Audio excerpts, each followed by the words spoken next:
mkuje na yeye. Okay, now did your dad finally kill you? Of course, he worked on me. What did you do?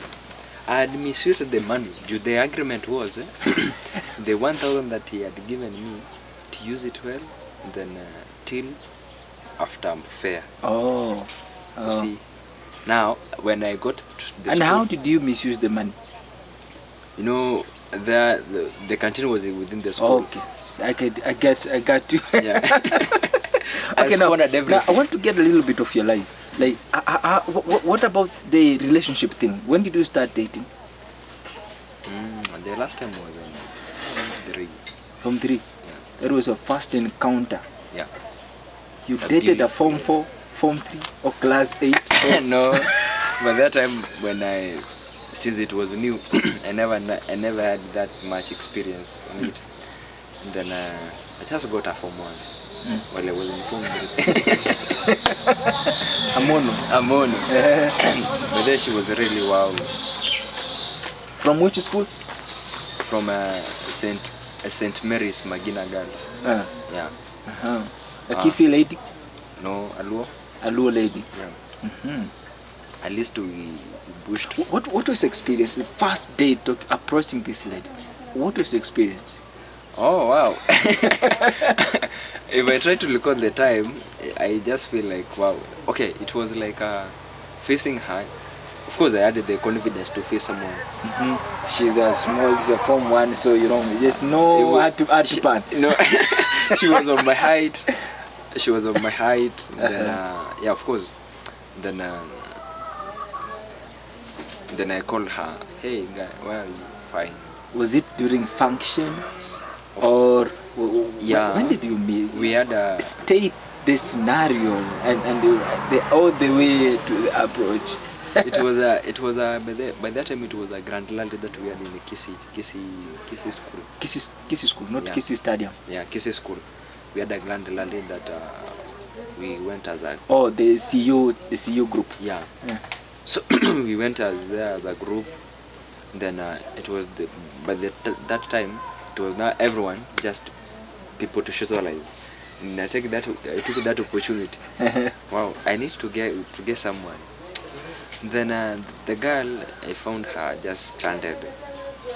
And I called her, hey, come, can I know you please? Of course, come closer. And then I went. How are you? I'm good. How is what's your name? She introduced. She was called Viola. Viola. Yeah. Then Viola, if you're watching this show, remember this is your boyfriend.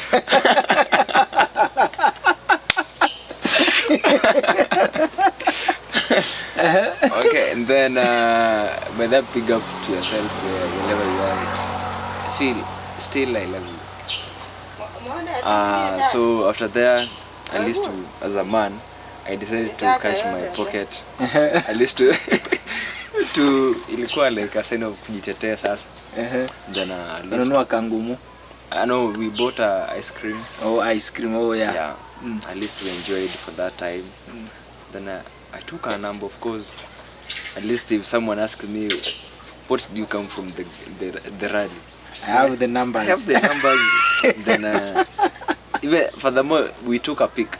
At least from there, I knew her. For whose phone? Or no, camera? Camera. Oh, okay. Yeah. Wow. So from there, then it was almost now the time to depart. Now to further our schools. Excuse. Ezekiel amenda? Ezekiel, unatafuta nini tena? Oh, sawa, mtakuja na yeye? Sawa. So from there, I had the prefect tie. Sign of love. Kama mwanaume sana nikasema, acha nitoe hizi. So I gave her, but till at the moment. Yenda kuna? Yeah. So it came a time like 3 weeks back. She sent me the pic of that we took, then the tie. And Ariki, do you recall the tie? So you're still dating? Yeah, of course. You're still together? Yeah. Wow. Then I told her, of course, I recall. Then there is a time that she was around home. Then she asked me, why can't you propose me to your parents? And I told her, relax. It's still early. The reason being of this, you find, but it is another topic that we say that youths hurry to marry. They don't recall back that because of lust, because of pleasure, because of ignorance. That is it, pressure. So as a youth, I think that is that I've brought her, I proposed her. What am I going to feed her? No, proposing is not marriage. Okay, like proposing is maybe putting a ring on a finger, and she do the same. So you have booked somebody. The problem is now, what if you find somebody humbler or good than her? I don't think Viola will never Viola. I think you are perfect. No, never. Nobody should lie to you. No. You know what? Huh? You are just from high school. You have not met life. Don't think. You will. I used to. There's a lady I had. Her name is Maureen. I proposed her. She was in class 7. I was in class 8, and she was like everything to. She came even to our place here, and she was everything to me. She was a virgin, so you see. And so when I proceeded to Nduru High School, and she did her class 8, and she proceeded to another school. So I was too busy. I was too busy. I was concentrating in education, and I had a messenger I used to send. Go tell her I still love her. I love she had my number. Sometimes she called. But now when I was in Form 3, we got lost somehow because my phone got lost, and so I changed everything. And sad enough, so after Form 4, I was walking by, so saying, it has been long, and I've not seen this, my lady. So I was walking by, this after exam, you're walking by. So I walked by, and I found that she got married, and she has. I don't think if Viola can do so. If you can do so, then it's better you let me know early.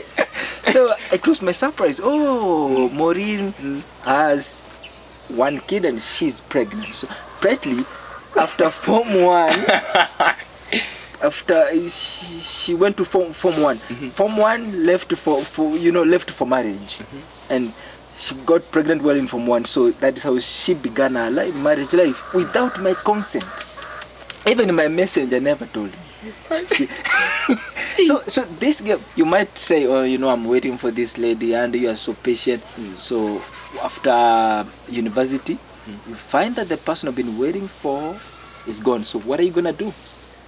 Okay, so do you think that it's good to put Viola option A so that you can also have a chances option B and C? Stop. E. Viola. That's a tough. Just let her be option A. And so you have chances of B, C, and D. Sometimes to come. And that is of course you're not married today. So sometimes to come, you might end up in option B.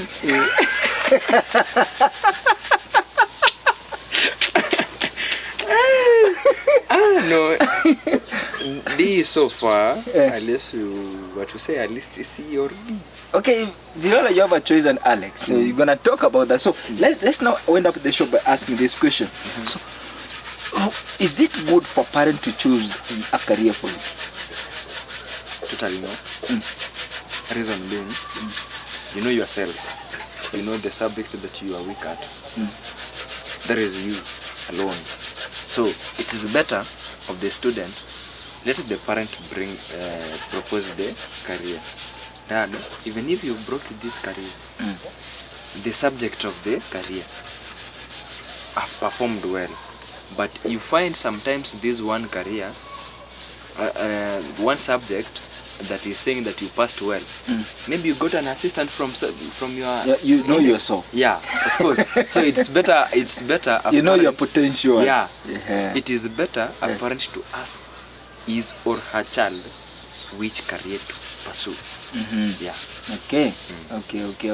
So is it also good to get mentorship before you proceed with the career that you're preferred? Of course. Yeah.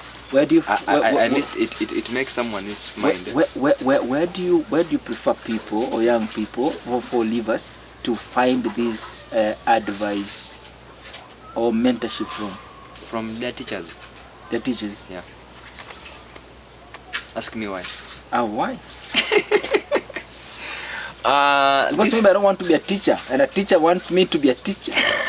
No. But then, if you find your mentor is telling you, like for example, a teacher asking you to be a teacher. No.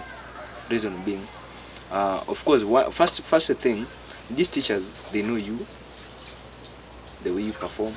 But the way you know, there's this slogan imekuwa ikienea. Ati mwalimu wa hesabu alisema siwezi fika hapa, kwani hapa ni wapi? Ati mlisema siwezi fika hapa ni wapi? Of course. So sometimes a teacher can limit your potential because the way they have been observing you in school is so different from how you're going to face the real life. I think a good teacher, like for example, I think the most person that can give you a good career is a mathematics teacher or a English teacher.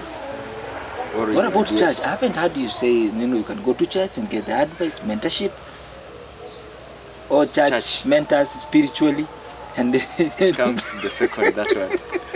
Okay, to me I will tell you this, and for those also listening, I'll say this: if you want to get good mentorship, you need to find people who have done what you want to do. Okay. Yeah. Who have done what you want to do. If you want to do teaching, go to teachers and ask them, like, what is the best subject combination I'm supposed to pursue in the university to, to easily get a job as a teacher.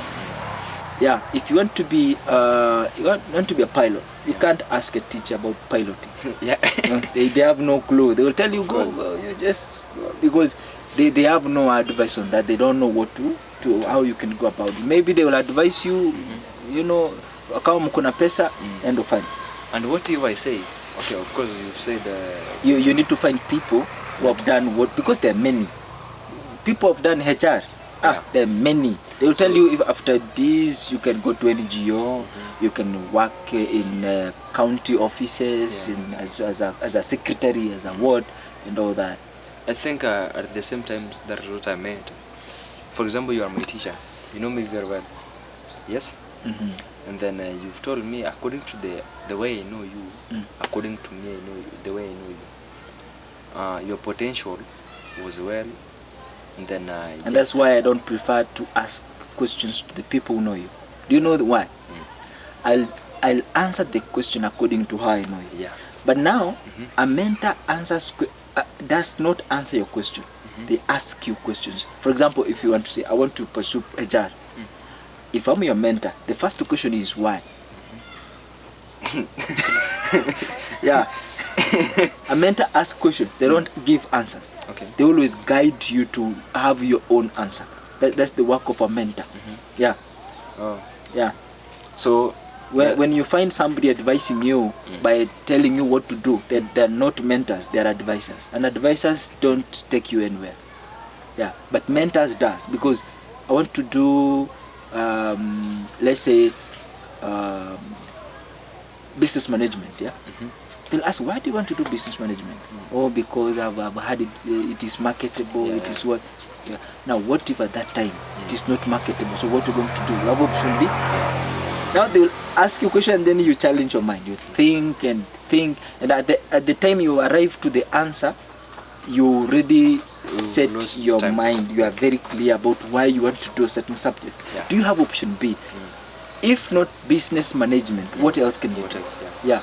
And why are you preferring to do this? So you need to have how many options? Three or two. Yeah, 2 or 3. So that now when you go to university, you look at what can I do? What comes first? What is your priorities? And then that will smoothly drive you to the answers that you want. Yeah. Wow. So what can you say to the young people before we close up this interview? Generally, to summarize the program, Mhm. first and foremost, thank you for the invitation. I'm happy with the interview. I'll be happy to be here next again so that we can speak with especially my fellow youths. Yeah. So to my fellow youths, whatever I can urge you, especially those from four livers, that's where I'm coming from. Yeah. Yeah. So at the moment, please be ever keen, especially the company that you're working with, whatever you're doing, you just be ever keen. Yeah, I think that's all. I think that's all. All right. So this was Alex. Yeah. And the interview has been very successful. Thank you for watching and see you in the next video.